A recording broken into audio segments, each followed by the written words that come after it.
Years ago, the renowned archaeologist Gavriel Barkay discovered an amulet in a dig around Jerusalem. It was a small silver amulet that someone would wear around the neck, and it predated the first temple period. The first temple was destroyed when Babylon invaded Jerusalem around 586 BC. And this amulet predated that event. And inside of it, they discovered the written blessing from the book of Numbers. The Lord bless you and keep you. The Lord make his face to shine upon you and be gracious to you. The Lord lift up his countenance upon you and give you peace. It is known as the priestly blessing. It is the oldest liturgical blessing in all of Judaism. And discovering it inside this amulet reminds us that it is not only ancient, but also it points to the ageless longing that we have for the peace of God, to find our home in God's presence, which, as we all know, is not always easy to do. That it can feel like pulling up to the intersection on that cold winter morning where the windshield is partly iced over and we cannot tell whether it is safe to turn or not.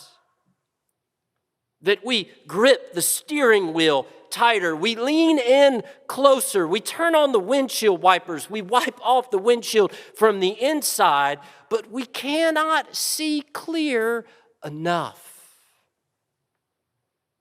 That there is just too much disruption in our lives, which is the same experience the people of God had when they were taken from their homes and forced to live in exile.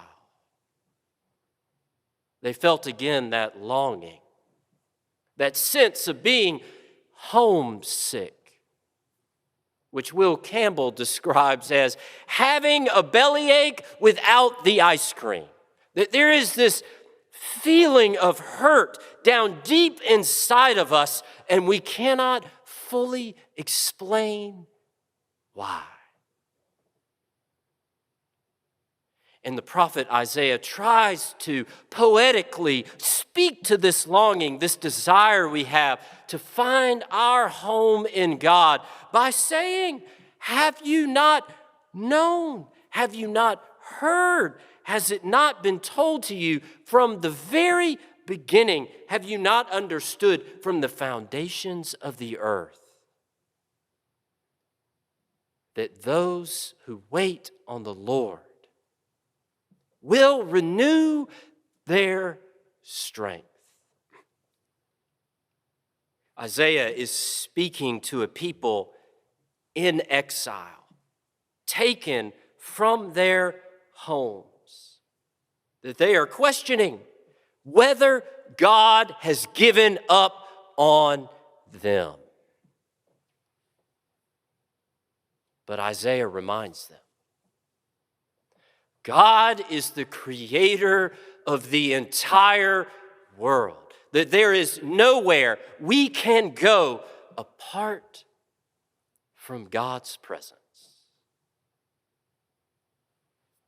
And in those moments of disruption in our lives where we feel again that search to find our home in God's presence, we are invited to take a step back.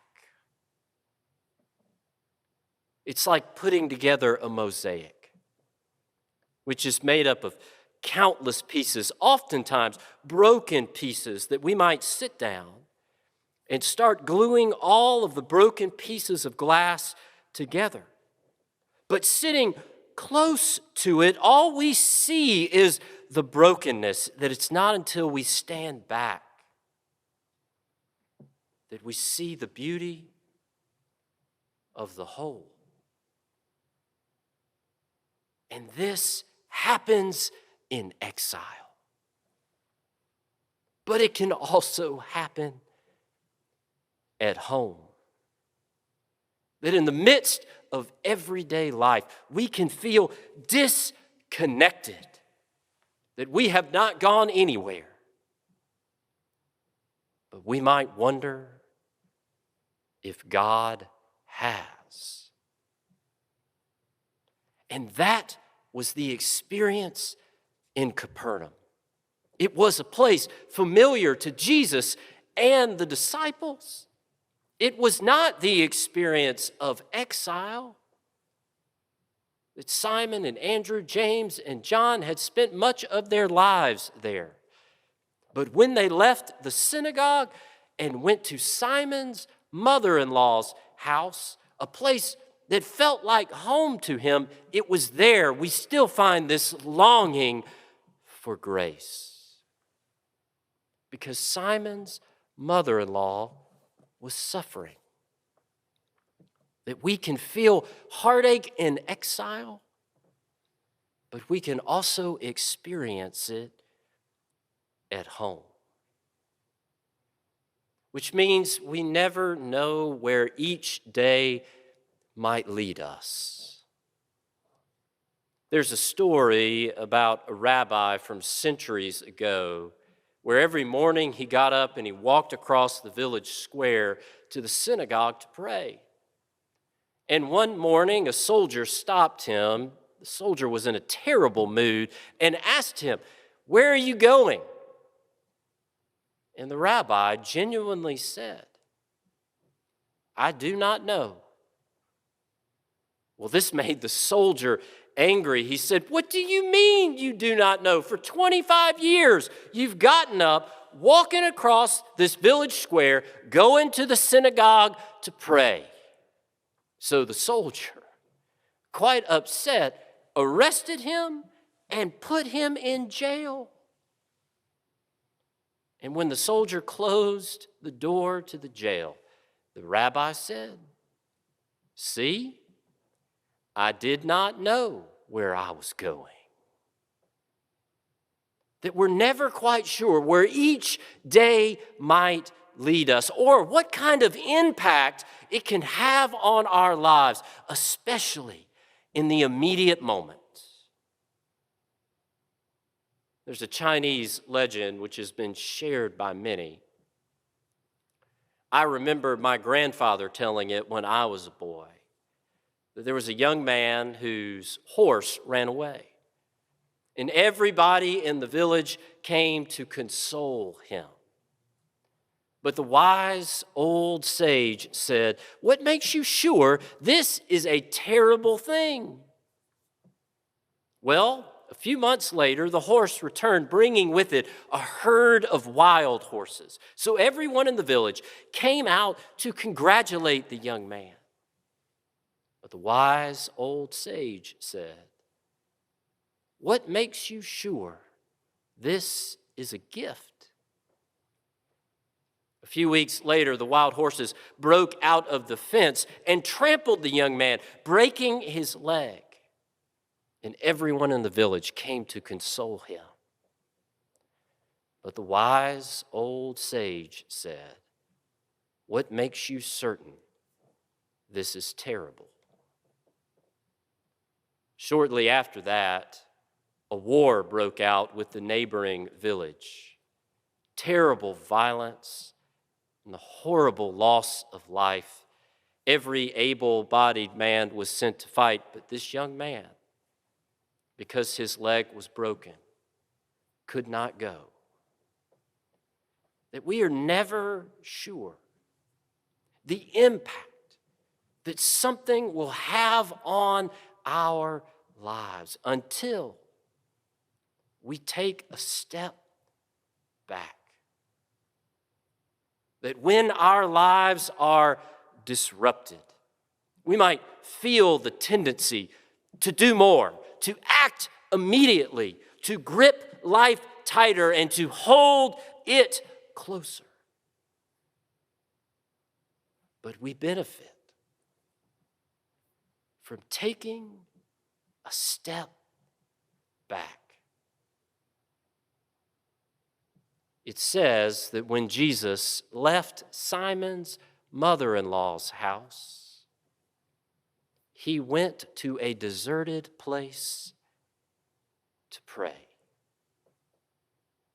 That he needed to take a step back. That if we tried to stand too close or to hold on too tight, we might be tempted to reach for a false sense of certainty. And the stale old word for that is idolatry. A word we do not say very often. But an idol is anything that we reach for when we are afraid because we can control it. But when we take a step back, we step into the stillness of God's presence, which we cannot control, but who can lead us again to peace. Now, that might not seem like enough to hold on to, but it's like when Jesus went to wash Peter's feet, that at first Peter refused. You're not going to wash my feet. But Jesus said, unless I wash your feet, you have no share with me. So Peter quickly said, well, not just my feet, but my hands and my head also. But perhaps Peter was reaching for certainty. Well, then wash all of me. But Jesus said, I do not need to wash your hands or your head, only your feet.